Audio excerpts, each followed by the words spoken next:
Սիրելի գործընկերներ, սիրելի հայրենակիցներ, հունիսի 7-ին Հայաստանում տեղի ունեցան խորհրդարանական ընտրություններ, որոնց արդյունքում քաղաքացիական պայմանագիր կուսակցությունը,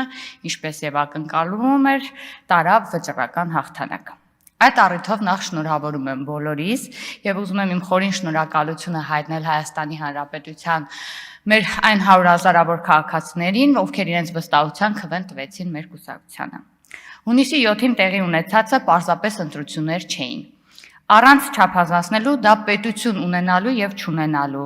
առավել եւս խաղաղ եւ զարգացած պետություն ունենալու մասին հանրաքվե էր։ Այդ հանրաքվեում հաղթեց պետությունը, պարտվեց չպետությունը, հաղթեց հանրապետությունը, պարտվեց գուբերնիան, եւ ի վերջո հաղթեց Հայաստանի Հանրապետության քաղաքացին եւ նրա պետությունը։ Այս ընթացքում եռագլուխ հրեշը իր արտաքին հովանավորներով եւ մասշտաբային ընտրակաշառքներով Հայաստանի դեմ մղվող դավադիր պայքարում գլխատվեց ու ջախջախվեց, բախվելով մեր քաղաքացիների քաղաքական եւ իրավական գիտակցության պայմանավորված քվեարկության։ Ավելին, նրանք այն աստիճան էին խուճապի մատնվել, որ նույնիսկ փորձեցին ճողոպրել Հայաստանից։ Նրանք այն տիպի թքած ունեին իրենց թմակիցների վրա, որ փողոց էին հանել, բայց իրենք այդ նույն պահին փորձում էին փախուստի դիմել։ Սակայն ինչպես եւ արդեն երևի համոզվել են,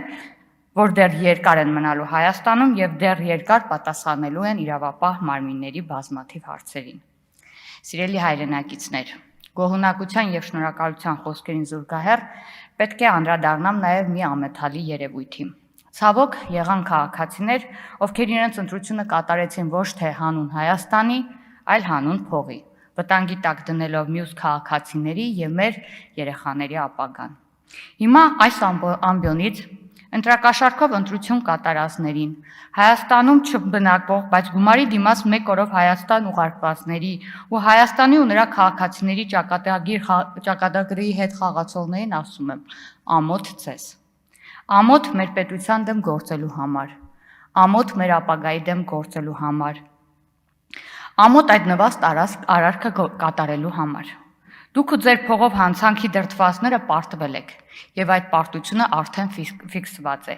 Իսկ առաջիկայում սպասվող օրենսդրական բարեփոխումների շնորհիվ առավելագույնս կսահմանափակվի Հայաստանի դեմ ձեր հետագա հնարավոր դավադրությունները։ Շնորհակալ եմ։